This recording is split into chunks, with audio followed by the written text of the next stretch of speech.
기무사 계엄령 문건을 수사하고 있는 군검 합동수사단이 한민구 전 국방부 장관과 조현천 전 기무사령관의 자택을 전격 압수수색했습니다. 앞서 한 전 장관을 출국 금지한 수사단은 미국에 치료 중인 조현천 전 사령관의 신병을 확보하기 위해 여권을 무효화하는 절차에 들어갈 걸로 보입니다. 싱가포르 아세안 지역 안보 포럼을 마친 강경화 외교부 장관이 종전선언에 대해 미국, 중국과 상당한 협의가 있었다고 밝혔습니다. 하지만 기대했던 남북 간, 북미 간 외교장관 회담이 결국 불발되면서 앞으로 있을 북한과 실무진 차원의 협상이 더 중요해졌습니다. 이번 주부터 도착하게 될 7월분 전기요금 청구서를 놓고 각 가정의 걱정이 커지고 있습니다. 길어진 폭염으로 농산물 가격도 많이 올랐는데 이르면 이번 주 중 정부 여당의 전기료 경감 대책이 나올 걸로 보입니다. 이딴 화재로 리콜 조치가 내려진 BMW 차량의 발화 원인을 밝히기 위해 정부가 민관 합동조사단을 꾸리기로 했습니다. 이런 가운데 BMW 측이 자신들이 운영하는 중고차 센터에서 리콜 차량을 사들이지 않기로 한 사실이 드러나면서 차주들이 반발하고 있습니다. 시중에 파는 밍크고래 고기 일부에서 식약처 어류 기준치를 초과하는 양의 중금속이 검출됐습니다. 불법으로 잡은 건 아닌지, 먹어도 안전한지 고래고기를 둘러싸고 해마다 불거지는 문제들을 밀착 취재했습니다. JTBC 뉴스룸 지금 시작합니다.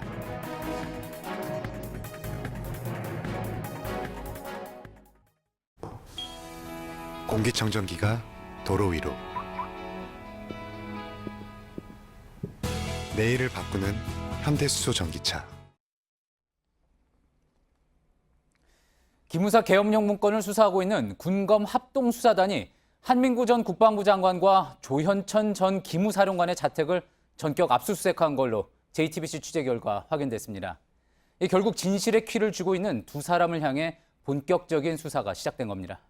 압수물을 다 분석하고 나면 이제 남는 절차는 두 사람을 직접 불러 조사하는 겁니다.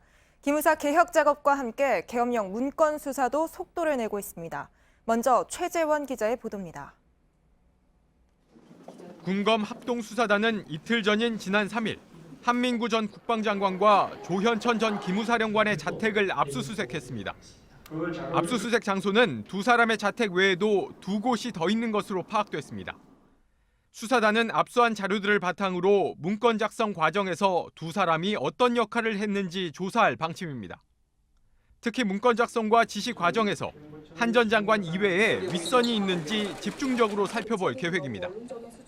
군과 검찰의 공조 수사가 시작되면서 전역한 민간인 신분인 한 전 장관과 조 전 사령관에 대해서도 본격적인 조사가 이뤄지게 된 겁니다. 이에 따라 두 사람에 대한 소환 조사도 임박했다는 관측입니다.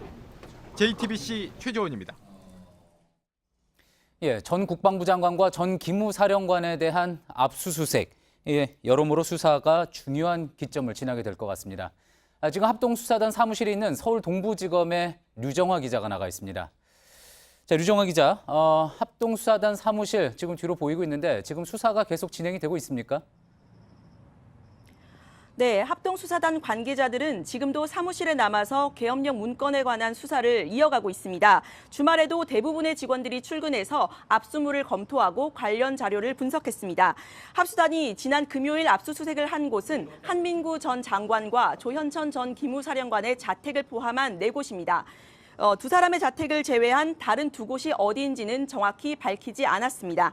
앞선 조사 과정에서 계엄령 문건 작성자들이 이 두 사람을 문건 작성의 지시자로 지목한 만큼 수사가 불가피한 상황인데요.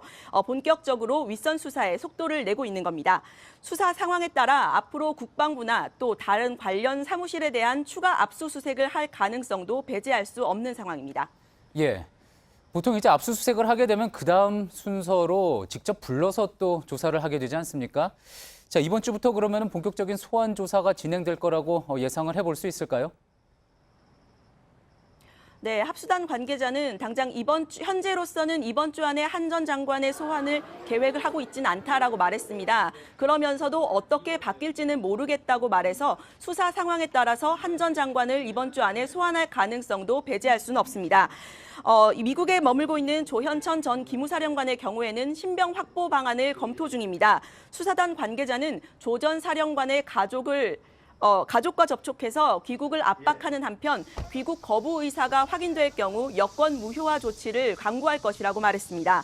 또 이에 앞서 문건을 작성한 기무사 소강원 참모장과 기우진 5처장을 다시 불러서 조사를 벌인다는 방침입니다.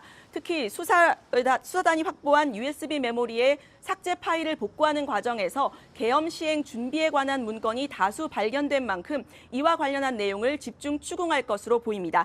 지금까지 군검 합동수사단에서 JTBC 유정화입니다.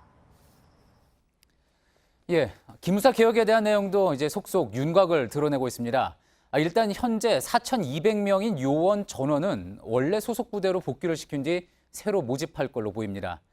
그러니까 사실상 해산을 한 뒤 새 사령부로 문을 여는 겁니다. 이런 인적 청산 과정을 지휘할 감찰실장은 현재 검사가 맡을 전망입니다. 이윤석 기자의 보도입니다. 국군 기무사령부란 이름은 조만간 부대 해체와 함께 역사 속으로 사라집니다. 동시에 새로운 사령부급 정보부대가 문을 열며 부대 재편이 이루어집니다.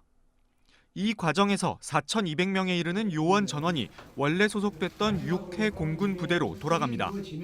이후 선별된 요원들만 새 사령부로 복귀하게 된다고 군 관계자는 전했습니다. 부대 재편과 함께 인원을 30% 이상 줄이며 인적 청산도 진행한다는 겁니다. 계엄 관련 문건이나 세월호 유가족 사찰 의혹, 댓글 조작 등에 관여된 요원 800여 명이 1차 퇴출 대상으로 꼽힙니다. 인적 청산을 지휘할 감찰실장엔 현직 검사가 유력하게 거론됩니다.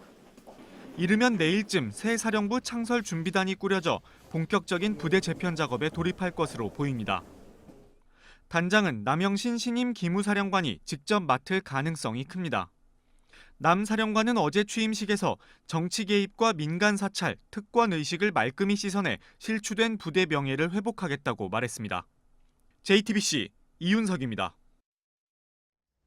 한국과 북한, 미국의 외교장관이 한자리에 모였던 싱가포르 아세안 지역 안보 포럼 ARF 회의가 막을 내렸습니다. 그동안 뚜렷한 성과는 없었다는 평가였는데 오늘 강경화 장관이 종전선언과 관련해 미국, 중국과 상당한 협의가 있었다고 말했습니다. 어떤 이야기인지 싱가포르 현지 연결해서 자세히 들어보도록 하겠습니다.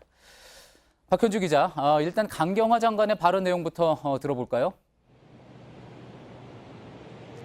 네, 강경화 장관은 올해 안에 종전선언을 추진하는 문제에 있어서 미국, 중국과 상당한 협의를 이뤘다고 말했습니다. 이에 우리 정부도 유연성을 가지고 시기와 방식을 조율하고 있다며 오는 9월 유엔 총회도 중요한 계기가 될 수 있다고 말했습니다. 또 그제 ARF 환영 만찬에서 이용호 외무상과 만났을 때 종전선언에 대한 의견 교환도 있었다고 말했는데요. 다만 비공개 만남이었던 만큼 그 내용을 구체적으로 밝힐 수는 없다고 말했습니다. 정부 당국자는 종전선언에 대해서 중국은 상당히 유연한 태도를 보이고 있지만 북한과 미국이 비핵화가 먼저냐 종전선언이 먼저냐를 두고 입장이 뚜렷하다는 이런 신중한 태도를 보였습니다. 예. 그런데 기대했던 남북이나 이 북미 간의 회담은 결국 이루어지지 않았습니다. 그만큼 북미 사이에 이 종전선언 그리고 또 비핵화에 대한 입장 차이가 여전했다 이렇게 볼 수가 있겠죠.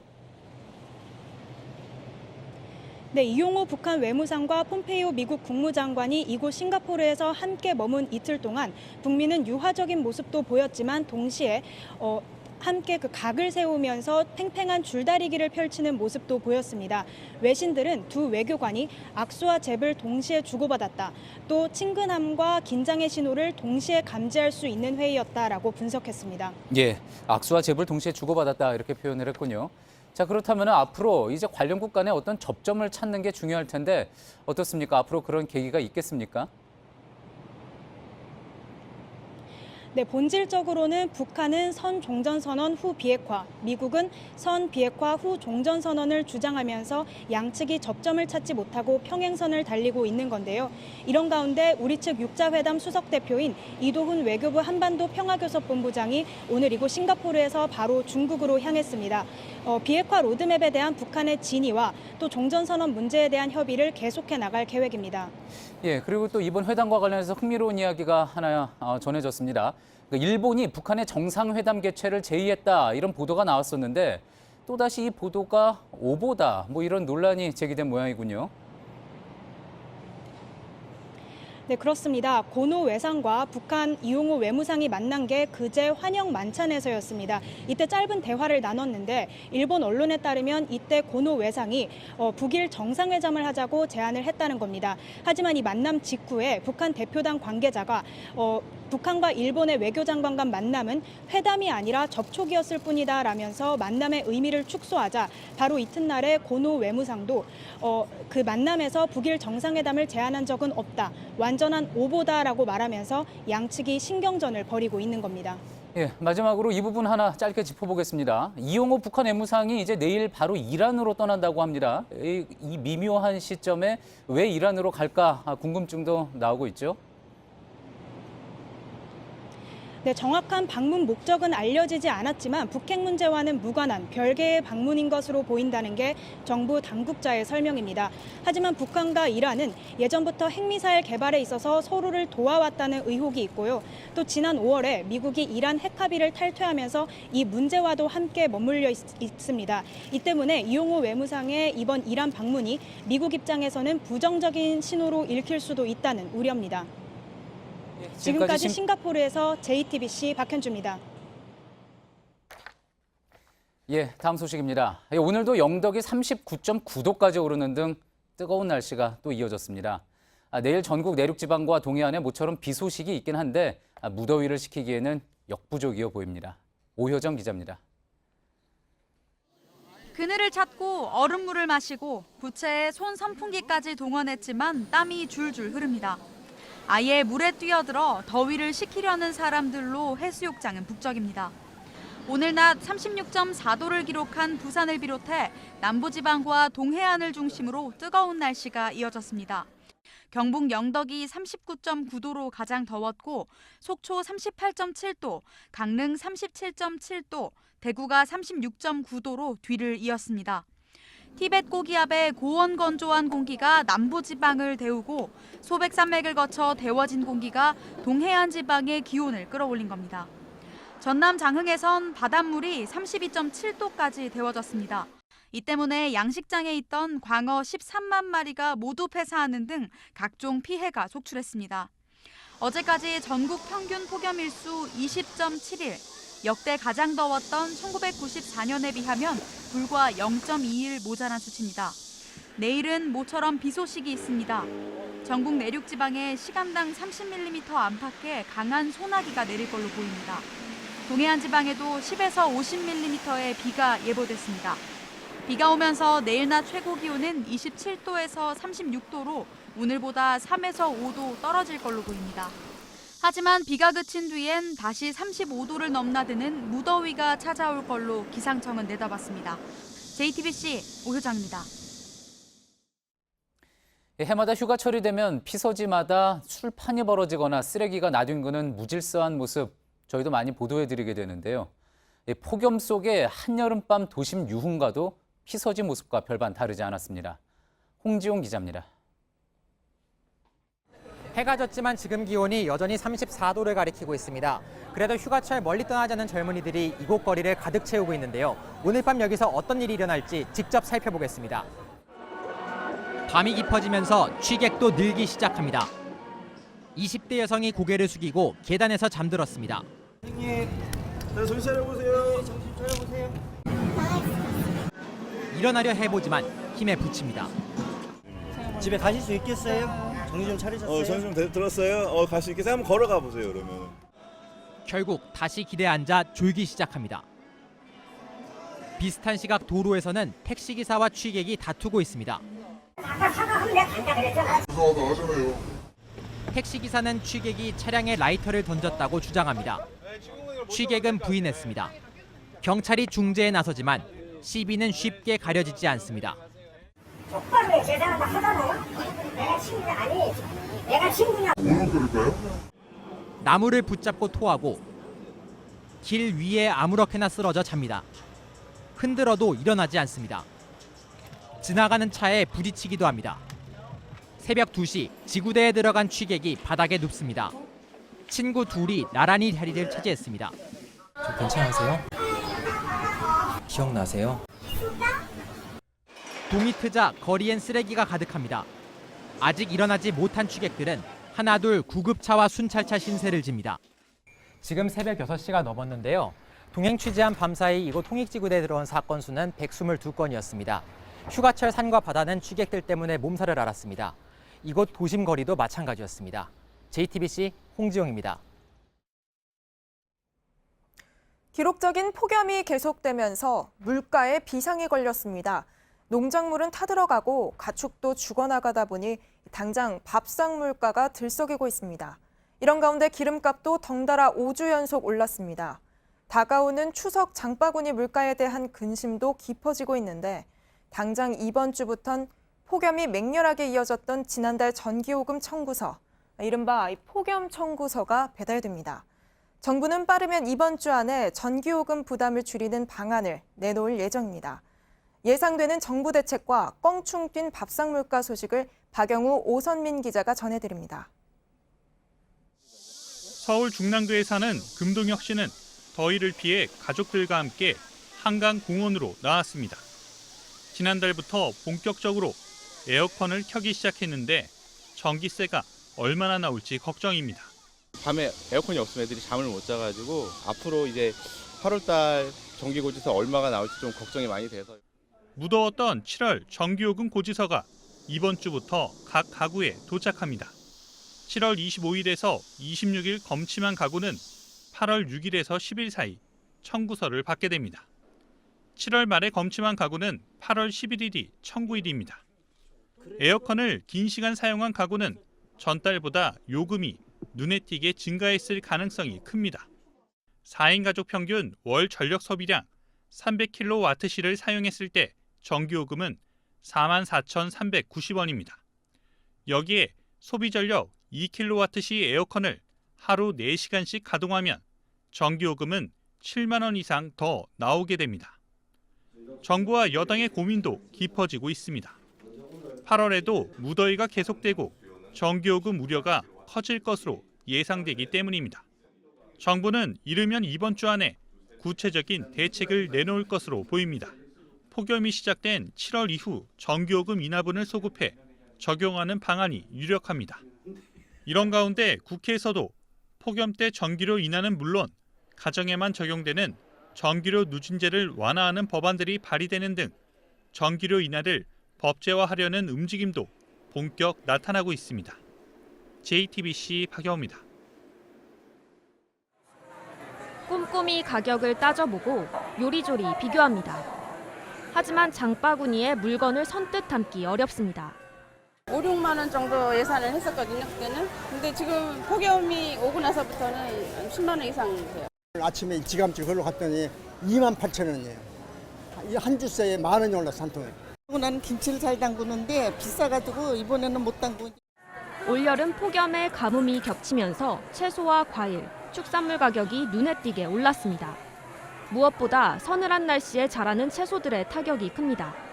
무는 평년보다 66% 올랐고 한 달 전보다도 2배 가까이 뛰었습니다.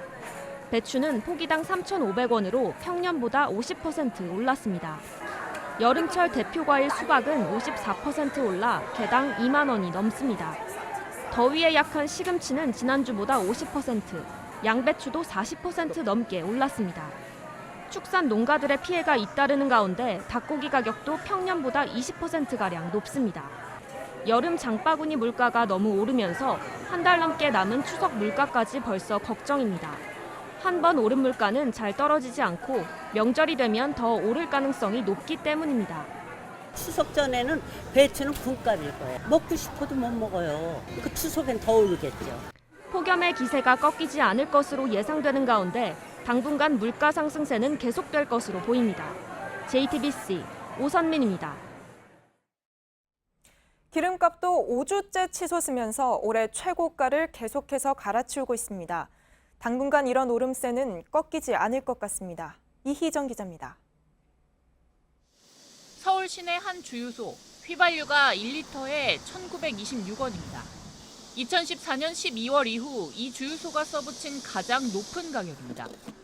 석유공사 자료를 보면 주유소 휘발유 판매 가격은 지난주 1,614원으로 올해 최고가를 경신했습니다. 한 주 사이 1.7원이 더 올랐습니다. 이 같은 기름값 상승세는 5주 연속 멈추지 않고 있습니다. 특히 서울 지역 휘발유 값은 1리터에 평균 1,700원을 넘어섰습니다. 평소에 출퇴근을 자가용으로 이용하고 있는데 요즘 기름값이 많이 올라서 예전보다 지출도 많이 되고 좀 많이 부담스러운 것 같아요. 자동차용 경유도 1리터에 평균 1,414.9원으로 한 주 전보다 1.6원 올랐습니다. 한 10에서 한 15만 원 이 정도가 더 인상이 되는 거죠. 요즘에 경기가 어렵다 보니까 물동량도 없고 기름값은 인상이 되고 수입은 액수가 적어지죠. 기름값 상승은 미국 일부 지역에서 원유 재고가 감소하고 미국과 이란 간 갈등이 고조되면서 국제유가가 오른 데 따른 것으로 풀이됩니다. 석유공사는 기름값이 당분간 오른 상태를 유지할 것으로 내다봤습니다. JTBC 이희정입니다. 자동차 보험료가 이르면 올 가을부터 3%에서 4% 정도 인상될 것으로 보입니다. 보험업계 등에 따르면 주요 손해보험사들은 보험료 인상이 불가피하다고 판단해 인상 시기와 인상폭을 고민하고 있습니다. 당장 보험료 인상을 압박하는 요인은 정비요금 상승으로 꼽힙니다. 자동차 보험료가 오르는 건 지난 2016년 말 이후 2년 만입니다.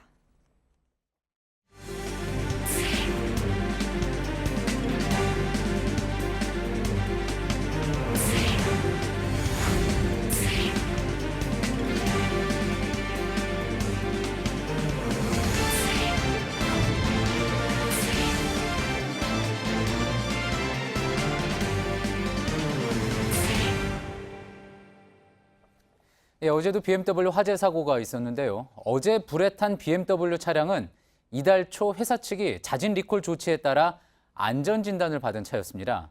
당시 문제가 없다는 진단을 받았는데도 화재가 발생했던 거죠. 상황이 이렇게 되자 정부는 뒤늦게 민관 합동조사팀을 꾸리기로 했습니다. 이세누리 기자입니다. 어제 전남 목포에서 불에 탄 BMW 520D는 이달 초 공식 서비스 센터에서 안전진단을 마친 차량이었습니다.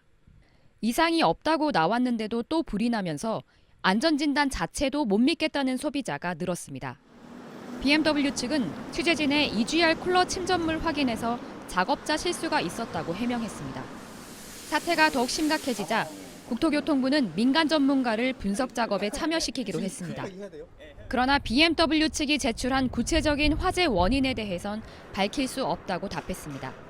언제 뚜렷한 화재 원인이 나올지 예측하기 어려운 가운데 소비자 불안감은 갈수록 커지고 있습니다. 박모 씨는 2011년 2월 제조된 BMW 520D 차주입니다. 불과 6개월 차이로 이번 긴급 안전진단 대상에서 빠졌습니다. BMW사의 행태를 보면 믿을 수가 없어서 6개월 차이로 문제가 없다라는 게 조금 불안해서 유상이라도 더 돈을 주고 진단을 받고 싶은데. 하지만 공식 서비스 센터는 이를 거부했습니다. 고임이라든가 작업 범위라든가 이런 것도 BMW 코리아에서 임의로 내려온 겁니다. 임의대로 고임이한테 수리비를 받고 이거를 진행을 해드리면 이게 나중에 법적으로 문제가 되실 수도 있기 때문에. JTBC 이세누리입니다. BMW 측은 잇따른 화재 사고에 대한 대책으로 리콜 대상이 된 차량 10만 6천여 대에 대해 긴급 안전진단을 실시하겠다고 밝혔습니다. 그런데 정작 BMW가 자신들이 운영하는 중고차 센터에서는 리콜 차량을 사들이지 않기로 한 사실이 JTBC 취재 결과 드러났습니다. 최규진 기자의 보도입니다.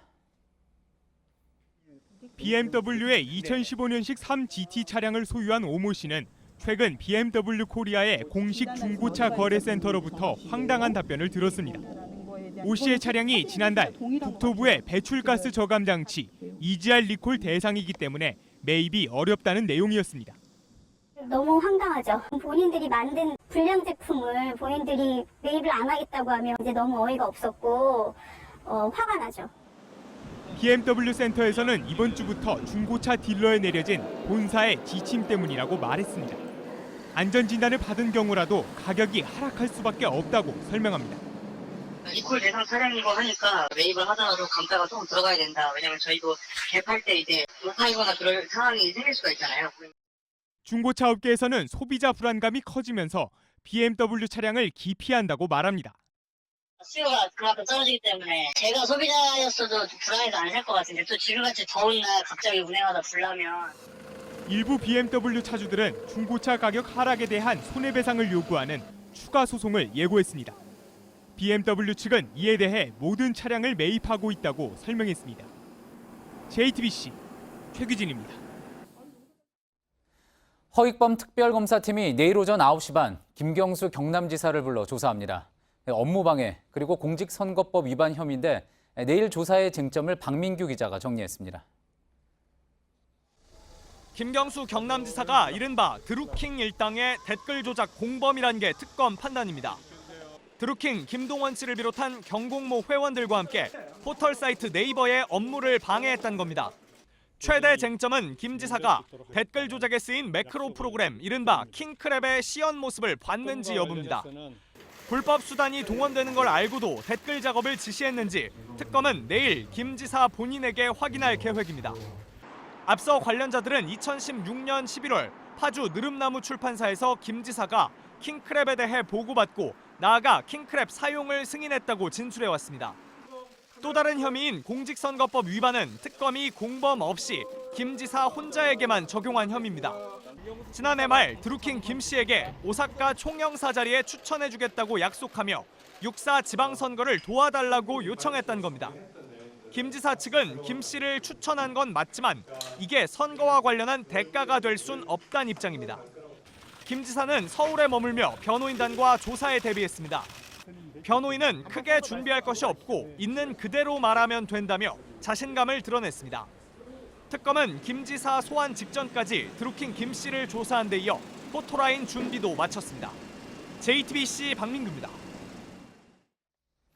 박근혜 정부 시절 문학의 블랙리스트 작성을 지시한 혐의로 2심에서 징역 4년을 선고받고 복역해온 김기춘 전 대통령 비서실장이 구속기간이 끝나 오늘 밤 12시쯤 풀려날 예정입니다.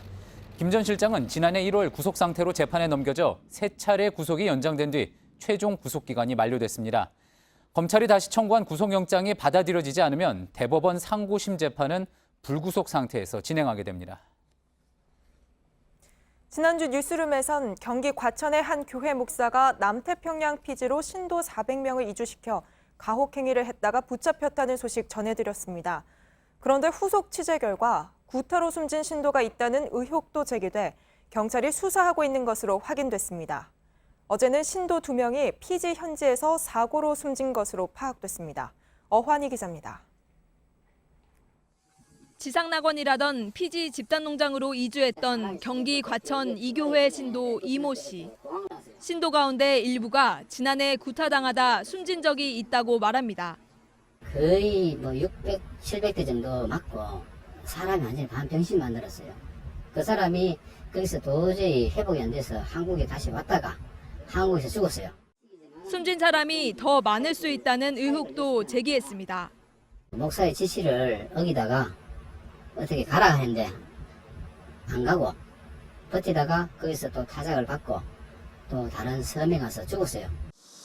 교회 측은 폭행은 없었고 원래 몸이 안 좋았던 신도가 자연사한 것이라고 주장했습니다. 하지만 경찰은 모든 가능성을 열어놓고 수사를 이어간다는 방침입니다. 경찰 관계자는 우발적인 사고 가능성도 배제하지 않고 있다고 말했습니다.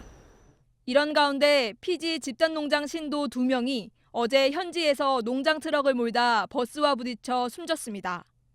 현지 경찰은 사고 원인은 아직 조사하고 있고 현지인 4명도 숨졌다고 밝혔습니다.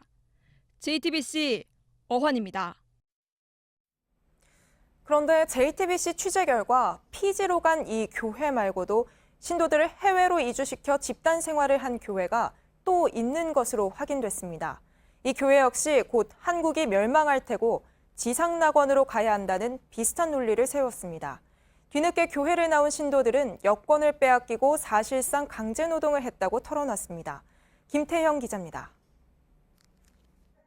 경북 상주 D교회 신도였던 이모 씨. 교회 박모 목사가 2009년 신도들에게 브라질 이주를 권하기 시작했다고 말합니다. 이유는 경기 과천 이교회 신모 목사와 비슷했습니다. 곧 인류의 멸망을 초래할 것이다. 전 재산을 정리를 해서 빨리 도시를 떠나서 브라질로 가지 못한 신도들은 국내에서 집단 생활을 하도록 했다고 말을 이어갔습니다. 하루 종일 농사일을 했지만 임금은 받지 못했다고 덧붙였습니다. 임금을 받는다는 건 없었어요. 그냥 하루 종일 열심히 일하는 거, 먹여주고 재워주는 거, 그게 임금이었죠. 아이들을 학교에 가지 못하게 하고 구타 등의 가혹행위도 있었다는 증언도 나왔습니다. 단 걸 먹거나 음식을 훔쳐 먹었다는 이유로 수십 대씩의 폭행을 당했다고도 했습니다. 학생들이 정당한 교육을 받겠습니까? 정당한 가정생활이 이루어지겠습니까? 브라질 집단 농장으로 이주한 신도들은 1000명에 이르는 것으로 추산됩니다. 집단 농장을 천국으로 믿고 재산을 정리해 이주한 사람이 대부분인 것으로 신도들 사이에서 전해지고 있습니다. 대출 같은 거 받을 수 있을 만큼 다 받고 그 다음에 넘어갔기 때문에 한국으로 다시 돌아오면 어쨌든 신용불량자가 되는 상황이고, 디교에는 브라질에 4천만 평이 넘는 농장을 조성하고 여전히 신도들을 모으고 있는 것으로 알려졌습니다. JTBC 김태영입니다.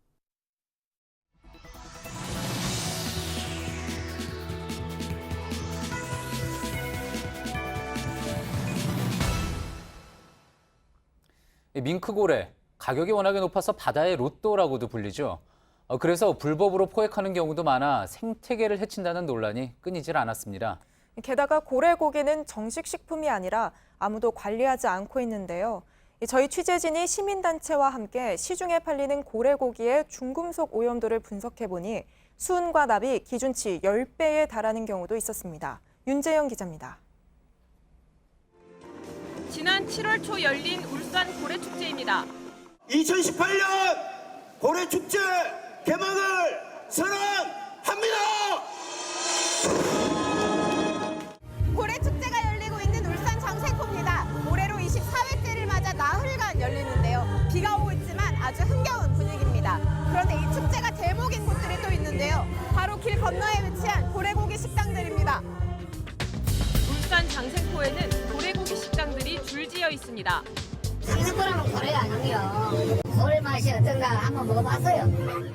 식당에서 비싸게 팔리는 건 몸길이 약 7m, 몸무게 10톤 이상의 밍크고래입니다. 밍크 지면은 여기가 제일 비싼 게 이거. 이거는 경사. 그런데 축제장 한쪽에서는 고래고기 식용 반대 시위가 열렸습니다. 밍크고래 식용이 고래 포획을 부추긴다는 겁니다. 현행법상 고래 포획은 금지되어 있고 우연히 그물에 걸린 고래만이 유통될 수 있습니다. 그런데 그물에 잡혔다고 신고되는 밍크고래 숫자는 한 해 평균 80마리에 불과합니다. 1년에 한 몇 마리쯤 잡아요? 지난 5년간 경찰에 적발된 고래 불법 포획 건수는 32건으로 추정되는 유통량은 훨씬 많습니다. 전국에 고래고기 식당이 약 한 120군데에서 140군데 정도 있습니다. 1년에 평균 우리나라에서 소비되는 밍크고래 숫자가 그러면 200마리 이상은 되는 거 아니냐. 실제 국제포경위원회도 한국 고래 개체 수가 줄어들어 우려 수준이라는 의견을 내놓은 바 있습니다. 싱싱한 고기는 전부 다 이제 포획해 왔는 걸 보면 됩니다. 호래까지는 이 공급이 안 되거든, 실질적으로. 문제는 여기서 그치지 않습니다. 취재진은 시민단체와 함께 축제 기간 전후로 시중에 파는 고래고기의 중금속 오염도를 분석했습니다. 한 달 뒤 결과가 나왔습니다. 시장 또는 식당 13곳의 밍크고래 고기를 21개로 나누어 분석했는데 이 중 8개에서 중금속 함유량이 식약처의 어류 기준치를 초과했습니다. 어류 기준치란 한국인의 어류 섭취량을 기준으로 했을 때 일정 수준 이상 포함되면 사람에게 해가 될 수 있는 양을 뜻합니다. 울산과 포항, 부산 등 식당 13곳에서 식약처의 기준치를 초과한 곳만 절반에 가까운 6곳에 달했습니다. 포항 한 식당에서 수집한 고래고기 지방층의 경우 기준치인 0.5mg/kg에 10배가 넘는 수은이 검출됐습니다. 부산의 한 식당은 고래 살코기에서 중독 증상을 일으킬 수 있는 납이 기준치 10배에 달하는 양이 검출됐습니다. 전문가들은 단기간에 과다 섭취하면 몸에 해로울 수 있다고 지적합니다. 고래라는 식품 자체가 그렇게 자주 일반적으로 먹는 음식이 아니기 때문에요. 이제 그럼에도 불구하고 이제 농도가 아주 높아지는 경우에는 좀 우려가 되는 수준이기도 할 뿐더러 하지만 고래고기의 경우 식품 원료로 정해져 있지 않아 관리의 사각지대에 놓여 있습니다. 식품으로 유통되는 단계에 발견되는 부분은 식품의약품안전처에서 하도록 되어 있습니다. 중금속 부분은 식약처에서 다 해요. 고래고기가 식품 원료가 아니기 때문에 원료로 저희가 사용할 수 있는 거라면 저희가 기준 및 규격을 정해서 관리를 하는 거죠. 시민단체는 돌고래 등 이빨고래가 밍크고래로 둔갑해 팔렸을 가능성도 염두에 두고 현재 DNA 검사도 진행 중입니다. 해양 생태계뿐만 아니라 먹거리 안전을 위해서라도 고래 유통에 대한 정부의 관리가 시급합니다. JTBC 윤재영입니다. 베네수엘라 대통령이 생중계로 야외 연설을 하는 도중 드론에 실린 폭탄이 터져 긴급 대피했습니다. 베네수엘라 정부는 암살 시도로 규정하고 그 배후로 친미 성향의 콜롬비아 대통령을 지목했습니다. 조택수 기자입니다.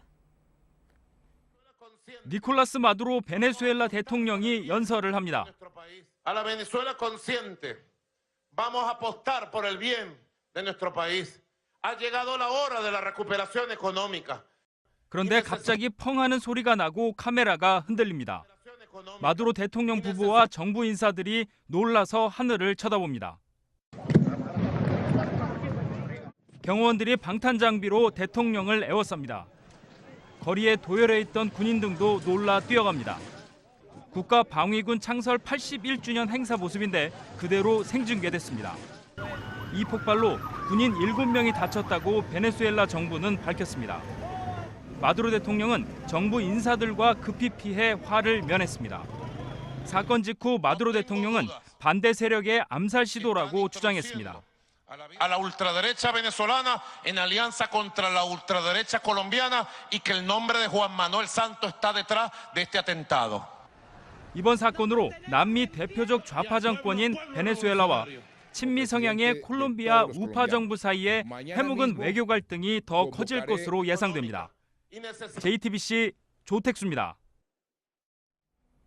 정부가 대중교통 안에서 벌어지는 몰래카메라 범죄를 근절한다며 지하철역 등에 전문 장비를 갖춘 몰카 전담반을 두기로 했습니다. 그런데 몰카 범죄를 근절하려면 이런 식의 대책보단 몰카 영상을 올려 돈을 버는 그 유통 경로를 단속하거나 처벌을 강화하는 근본적인 대책을 내놓아야 한다는 지적이 나옵니다. 최승기 기자입니다. 서울시 보안관이 화장실병 나사못에 몰카 탐지 기계를 가져다 댑니다. 혹시 설치돼 있을지 모를 몰카를 찾아내기 위해서입니다. 국토교통부가 철도와 지하철역, 고속도로 휴게소 화장실 등 사람이 많이 오가는 장소의 몰카 단속을 강화하기로 했습니다. 공중화장실 4천여 곳과 휴게실 수유실 등 1,000여 곳, 총 5천여 곳을 몰카 취약시설로 보고 집중 단속하겠다는 겁니다. 전문 장비를 갖춘 점검반들도 하루 한 번 이상 상시 점검도 나설 계획입니다. 교통시설 운영자의 관리 책임은 커집니다. 단속을 의무화해 이를 지키지 않을 경우 경고나 징계는 물론 최대 5천만 원의 과징금도 물 수 있습니다. 하지만 여성들의 불안감은 쉽게 가시지 않습니다.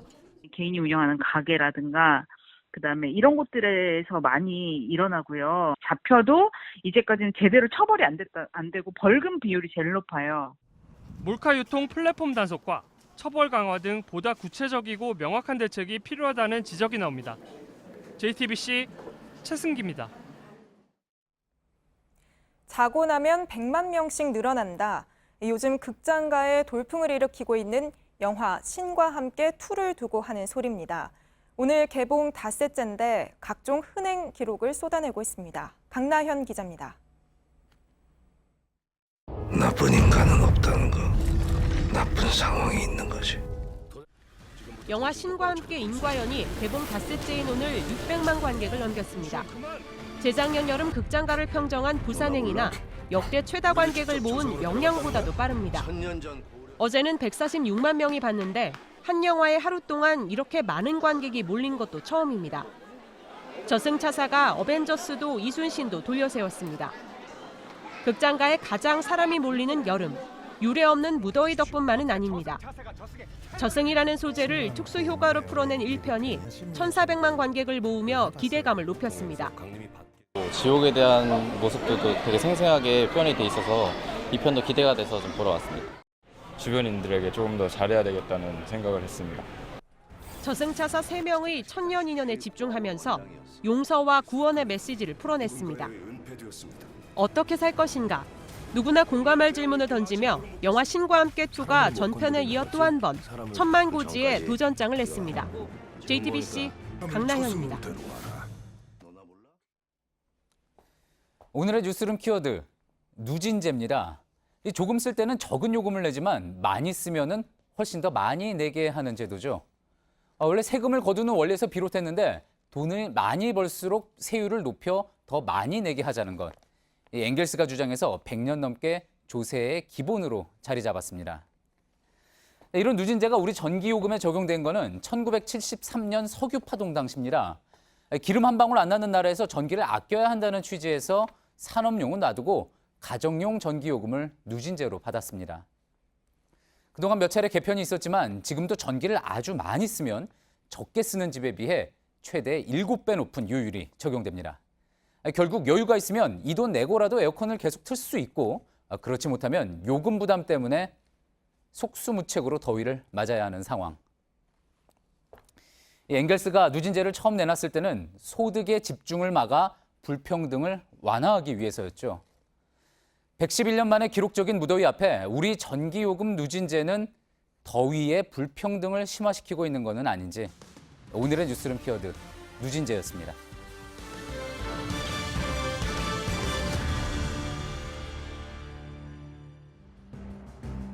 오늘 오전 경기도 안산시 반월공단에 있는 한 스티로폼 공장에서 불이 났습니다. 다행히 다친 사람은 없었지만 공장 안에 쌓여있던 스티로폼 때문에 불이 순식간에 번져 공장 건물이 모두 탔습니다. 학생들에게 성폭력을 저질렀던 의혹을 받은 한국외국어대학교의 김모 교수와 서모 교수가 각각 해임과 정직 3개월 처분을 받았습니다. 앞서 지난 3월 이들 교수들이 성추행과 성희롱을 일삼았다는 학생들의 폭로가 SNS를 통해 확산되자 학교 측은 진상조사를 해왔습니다. 6명의 목숨을 앗아가고 여의도 면적 190배에 달하는 산림을 잿더미로 만든 미국 캘리포니아 북부 대형 산불의 원인이 타이어 펑크로 밝혀졌습니다. 캘리포니아 소방당국은 고속도로를 달리던 차량 타이어에 펑크가 나면서 튄 불꽃이 바짝 마른 수풀에 옮겨 붙은 게 화재 원인으로 드러났다고 밝혔습니다. 발암 가능 물질이 들어있는 고혈압 치료제를 처방받은 환자 13,000명이 아직도 약을 교환하지 않은 것으로 나타났습니다. 보건복지부는 병원과 지자체에 공문을 보내 환자들이 최대한 빨리 약을 교환할 수 있도록 개별적으로 연락을 취해줄 것을 당부했다고 밝혔습니다.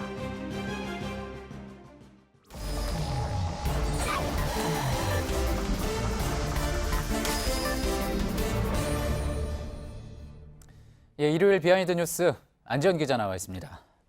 안 기자, 첫 번째 키워드 볼까요? 네, 첫 번째 키워드 녹음 파일 어게인입니다. 이재명 경기지사 관련 얘기겠군요. 오늘 하루 종일 포털 사이트에서 상위권에 실시간 검색어로 올라 있었던 것 같습니다. 네, 그렇습니다. 그런데 논란의 핵심은 이 지사의 부인인 김혜경 씨였습니다. 김혜경 씨로 추정되는 여성의 통화 녹음 파일이 인터넷상에서 빠르게 번지면서였는데요. 해당 녹음 파일을 들어보니까 이 조카와의 통화 내용이었는데 총 길이는 2분 정도였고요. 그런데 관련 내용은 이 지사가 받고 있는 의혹 중에 하나인 친형을 강제 입원시켰다 관련된 내용이었습니다. 그런데 실제 목소리가 김혜경 씨가 맞는지에 대해서는 이 지사 측도 맞다고 확인을 해줬는데요. 일단 통화 내용부터 확인해 보시죠. 내가 여태까지 니네 아빠 강제 입원 내가 말렸거든? 너 때문인 줄 알아라? 허위사실 유포일 때문에 허위사실 아닌 거 내가 보여줄게. 그렇군요. 자, 그래서 김혜경 씨가 이제 조카와 통화한 내용이라는 건데 언제 통화를 한 겁니까? 네, 통화한 시점은 이 지사가 그 성남시장 시절이었던 2012년 4월이었습니다. 그런데 해당 의혹은 사실 이미 제기가 됐었고 관련 수사도 진행 중입니다. 지난 지방선거 당시에 이 해당 의혹을 제기했던 김영환 당시 경기지사 후보를 포함해서 오늘 바른미래당은 기자회견을 다시 열고 이 지사 개입 없이는 이 같은 의혹이 불가능한 일이라면서 기존 주장을 다시 한번 피력하기도 했습니다. 이재명 지사 측 가만히 있지 않았을 것 같은데 어떤 입장을 내놨습니까? 네, 오늘 입장문을 발표했습니다. 해당 입장문 가져와 봤는데요. 내용을 보시면 형님의 강제 입원은 자신이 아니라 형님의 부인과 딸에 의해서 이루어졌고 해묵은 음해에 불과하다 이렇게 얘기했습니다. 예. 그렇군요. 자, 근데 이재명 지사에 대한 이런 의혹 제기 지난 선거 기간뿐만이 아니라 그 이후에도 이제 잊을만 하면 계속 나오는 건데 그 민주당 입장에서도 좀 곤혹스러울 것 같습니다. 네, 민주당으로서는 당혹스러울 수밖에 없는 상황입니다. 또 최근 당대표 주자로 나선 김진표 후보가 이재명 지사의 탈당을 촉구한다 이런 취지의 발언을 하기도 했는데요. 예. 이 때문에 민주당 내에서는 이재명 지사와 가까운 의원들은 당 안팎에서 이재명 죽이기가 계속되고 있다 이렇게 반발을 했고요. 예. 또 김진표 후보와 그 후보의 유력한 경쟁 후보인 이해찬 후보에 대한 지지 의사를 가볍게 내비치기도 했습니다. 예, 이 문제를 놓고 당 내에서 의견이 엇갈리고 있는 그런 모습이군요. 알겠습니다. 다음 키워드 볼까요? 네, 다음 키워드는 박수 3번입니다. 예, 오늘 민주평화당 전당대회 모습이군요. 네, 그렇습니다. 오늘 전당대회에서 정동영 의원이 이 민주평화당의 새 당대표로 선출됐습니다.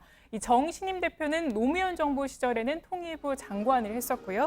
이렇게 당 대표가 다시 된 거는 2006년 열린우리당 당의장 이후 12년 만입니다. 또 다른 당대표 후보로 나섰던 유성엽, 최경환, 허영, 민경상 후보가 최고위원이 됐습니다. 그렇군요. 자, 그런데 조금 전에 이제 키워드가 박수 3번 아니었습니까? 왜 박수 3번을 키워드로 꼽았습니까? 네, 사실은 전당대회에서 사회자가 한 발언입니다. 오늘 전당대회에서 작은 소동이 있었는데요. 해당 영상을 한번 보시면 예. 이 정인아 이 전당대회 준비위원장이 이렇게 발언을 하고 있는데 한 남성이 뛰어들어서 이렇게 단상을 치는 장면입니다. 이로 인해서 장내가 소란해지자 사회자는 박수 3번을 외친 건데요. 사회자의 발언 한번 들어보시죠. 여러분 괜찮죠? 예, 좋습니다. 자, 박수 한번 세 번 쳐주십시오. 하나, 둘, 셋. 다시 한번 하나, 둘, 셋. 네. 예. 저렇게 박수를 쳐서 제목이 박수 3번이었군요. 자, 그런데 저 단상에 난입한 남성은 누굽니까? 민주평화당 관계자에게 물어봤더니 상습범이라고 했습니다. 예. 실제로 저희가 과거 영상을 찾아보니까 이 남성이 이렇게 무대에 난입한 게 이번이 처음이 아니었는데요. 직접 확인을 해봤습니까? 네, 그렇습니다. 예. 지난해 안철수 당시 당대표 재신임 투표 결과를 발표할 당시인데요. 보시는 것처럼 이번에는 단상을 아예 발로 차버리는 모습이었습니다. 화면에 해당 남성의 모습을 그대로 노출시키진 않았지만 동일 인물임을 저희가 확인했고요. 예. 그런데 이 남성이 단상에 뛰어든 이유 정확하게 밝혀지지는 않았습니다. 그렇군요. 자, 그런데 이제 뭐 앞으로 민주평화당 가야 할 길이 상당히 험난할 텐데 오늘 소동이 있었던 것처럼 순탄치 않을 것으로 또 예상이 많이 되고 있죠. 네, 그렇습니다. 일단 민주평화당 교섭단체, 공동교섭단체 지위 잃었기 때문에 다음 총선까지 살아남아야 하는 문제에 남아 있고요. 현재 14명의 소속 의원들로서는 이 교섭단체 지위를 다시 얻기 위해서는 송금주, 이용호 의원 같이 무소속 의원을 다시 당으로 끌어들여야 하지만 현재로서는 쉽지는 않아 보입니다. 예, 잘 들었습니다. 비하인드 뉴스 안지연 기자였습니다. 내일 전국 내륙 지방에는 대기 불안정으로 소나기가 내립니다. 동해안에도 동풍의 영향으로 오늘 밤부터 비가 내리겠습니다. 비가 오면서 낮 최고 기온이 3도에서 5도 정도 떨어지는 등 무더위가 다소 누그러지겠습니다. 예, JTBC 뉴스룸 오늘 저희가 준비한 소식은 여기까지입니다. 시청해주신 여러분 고맙습니다.